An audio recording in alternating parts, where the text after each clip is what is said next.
ევროპულმა საბჭომ ქართველი დიპლომატებისა და ოფიციალური პირებისთვის უვიზო მიმოსვლის შეჩერების გადაწყვეტილება მიიღო. გადაწყვეტილება ევროპელმა ლიდერებმა ბრიუსელში საგარეო საქმეთა მინისტრების სხდომაზე მიიღეს. ევროპული საბჭოს განმარტებით სავიზო რეჟიმის გამარტივების ხელშეკრულების შეჩერება შეეხებათ საქართველოს ოფიციალური დელეგაციის წევრებს, ასევე საქართველოს ეროვნული და რეგიონული მთავრობებისა და პარლამენტის, საკონსტიტუციო სასამართლოსა და უზენაესი სასამართლოს წევრებს. აღნიშნული გადაწყვეტილება უკავშირდება უცხოური გავლენის გამჭვირვალობის და ოჯახური ღირებულებების დაცვის კანონების მიღებას, ასევე ძალადობრივ რეპრესიებს. საქართველოში განვითარებულ მოვლენებს ევროკავშირი ყურადღებით აკვირდება. აცხადებს საგარეო პოლიტიკისა და უსაფრთხოების საკითხებში ევროკავშირის უმაღლესი წარმომადგენელი კაია კალასი.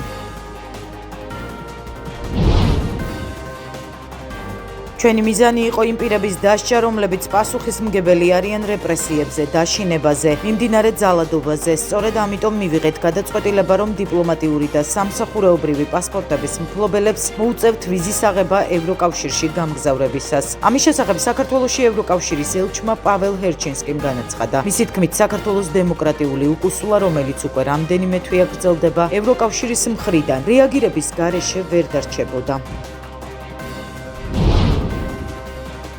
ევროპული საბჭოს გადაწყვეტილებას შეფასებები მოჰყვა თბილისში. მმართველი გუნდი და ოპოზიცია სანქციებს სხვადასხვაგვარად აფასებს. ეს არის ოცნების პასუხისმგებლობა, ის რომ საქართველოს შესულია არაკონსტიტუციურ ჩიხში. ესეთი ზეწოლა, სანქცია, მუხარა, ეს ყველაფერი ერთ-ერთი ამის უკავშირდება შანტაჟს, რომ ჩვენ რომე დავცნოთ ჩვენი პირობები, დავცნოთ ჩვენი პოლიტიკა, დავცნოთ ჩვენი დამოუკიდებლობა და სუვერენიტეტი, რასაც ბუნებრივი არ გავაკეთებთ და პირიქით ნებისმიერი ასეთი ცდელობა, პასპორტების შეზღუდვა იქნება თუ რაიმე სხვა ნებისმიერი, პირიქით ჩვენთვის დამატებითი სტიმულაცია, უფრო სტიმულია, უფრო უკეთ ემსახურება ჩვენს ხალხს და ჩვენს ქვეყანას.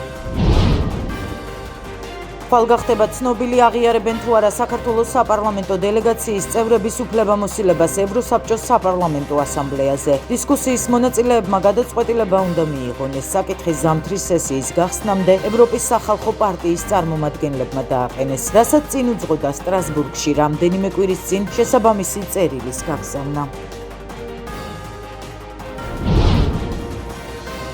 გამოცემა ჰილმა გამოქვეყნებულ სტატიაში საქართველოს ყოფილი პრეზიდენტის სალომე ზურაბიშვილის ციტატა ჩაასწორა. თავდაპირველად ტექსტში ეწერა, რომ ამერიკის შეერთებულმა შტატებმა რუსეთს უკან უნდა დაახევინოს და საქართველოს სათამაშო მოედნად გამოიყენოს. ჩასწორებული ტექსტის მიხედვით კი შტატებმა უნდა გამოაცხადოს პოლიტიკა, რომ კავკასია არ არის კრემლის სათამაშო მოედანი.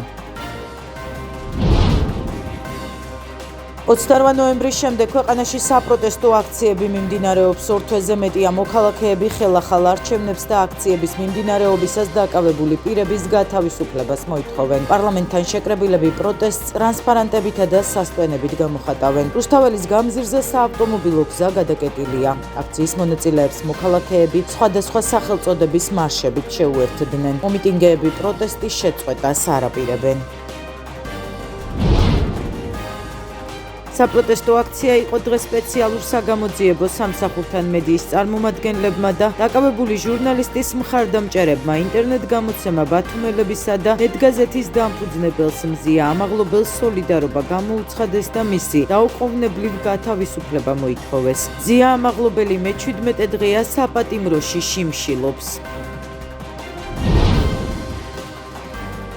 ამერიკის შეერთებულმა შტატებმა უკრაინელი ლტოლვილებისთვის განკუთვნილი პროგრამა გავერთიანდეთ უკრაინისთვის შეაჩერა. განკარგულებაში ნათქვამია, რომ უკრაინელი ლტოლვილები დროებით ვერ შეიტანენ განაცხადებს ხარდაჭერასა და დაფინანსებაზე. შესაბამისი გადაწყვეტილება საზღვრის უსაფრთხოების უზრუნველყოფის შესახებ 2025 წლის 20 იანვრის განკარგულებას უკავშირდება. ვაშინგტონ პოსტის ცნობით, ტრამპის ადმინისტრაცია ყველა ფედერალური გრანტის გაცემას დროებით აჩერებს. საერთაშორისო მედიის ინფორმაციით USAID-ის 60-მდე მაღალჩინოსანი ადმინისტრაციულ შვებულებაში გაუშვეს იმ მიზეზით, რომ ისინი როგორც ჩანს გამიზნულად გვერდსუვლიდნენ დონალდ ტრამპის აღმასრულებელ ბრძანებას საგარეო დახმარების 90 დღიანი პაუზის შესახებ.